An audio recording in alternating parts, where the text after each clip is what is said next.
ప్రకారం ముఖ్యంగా మెదక్ పార్లమెంట్ పరిధిలోని దుబ్బాక కాన్స్టిట్యుయెన్స్ ముఖ్య నాయకులుగా విద్యార్థి విభాగం మరియు యువత ఇంత పెద్ద ఎత్తున తరలివచ్చి ఈ యొక్క కార్యక్రమాన్ని విజయవంతం చేయడానికి వచ్చిన మీ అందరికీ పేరు పేరున ధన్యవాదాలు తెలియజేసుకుంటూ ప్రాముఖ్యంగా వేదిక మీద ఆసీనులైనటువంటి దుబ్బాక శాసనసభ్యులు జిల్లా పార్టీ అధ్యక్షులు కొత్త ప్రభాకర్ రెడ్డి అన్న గారికి అదేవిధంగా ఆయా మరి ఇప్పుడు మెదక్ పార్లమెంట్ పరిధిలో ఎంపీ అభ్యర్థిగా పోటీ చేస్తున్నటువంటి మాజీ కలెక్టర్ గారు వెంకటరామరెడ్డి సార్ గారికి వేదిక నిర్వహించినటువంటి పెద్దవాళ్ళందరికీ పేరు పేరున ధన్యవాదాలు తెలియజేస్తూ,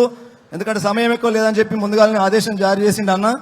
ప్రాముఖ్యంగా మన అందరము ఒక్కొక్క యువకులు అందరం కలిసి ఇంతకు ముందు గతంలో మరి అసెంబ్లీ ఎన్నికల్లో ఏ విధంగా అయితే ప్రభాకర్ అన్న కోసం కష్టపడి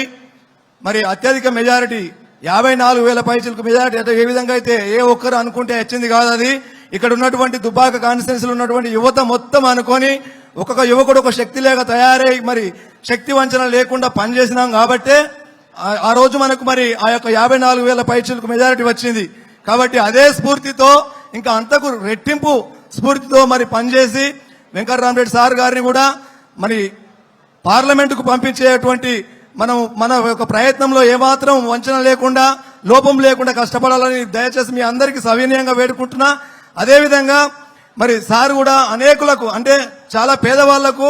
సమయస్ఫూర్తితో పేదవాళ్ళకు అందరికీ కూడా మరి సహకారిగా ఉంటున్నారు. ఇంకా మునుముందు ఎన్నో కార్యక్రమాలు చేస్తానని అనేక ప్రాంతాల్లో మరి మన మెదక్ పార్లమెంటు పరిధిలో పెట్టినటువంటి మీటింగ్లలో అనేక కార్యక్రమాలు మంచి మంచి విషయాలు సార్ చెప్తూ వస్తున్నాడు. అనేక మంది పెద్దలు ఉన్నారు కాబట్టి చాలా విషయాలు వారు చెప్తారు. కాబట్టి దయచేసి మనందరం కూడా ఏ ఒక్కరం కూడా నిర్లక్ష్యం చేయకుండా నాకేందులే అని కాకుండా అందరం నాదే ఇది అన్నట్టుగా, ఎందుకంటే పార్టీ కష్టకాలంలో ఉన్నప్పుడు మరి కష్టం ఎక్కువ కష్టపడి ఎక్కువ ఓట్లు తీసుకొచ్చి మరి సార్ మరి మనం పార్లమెంటుకు పంపించినట్లయితే మరి మనకు ఒక ఎమ్మెల్యేనే కాకుండా ఎంపీ కూడా మనకు ఉంటే అభివృద్ధి భాగంలో ఇంకా ముందుకు పోతామని మరి ఏ ఒక్కరు కూడా శక్తి వంచన లేకుండా పనిచేయాలని మీ అందరికీ సవినయంగా వేడుకుంటూ ఇటు సమయం ఇచ్చిన పెద్దలకు ధన్యవాదాలు తెలియజేస్తూ జై తెలంగాణ.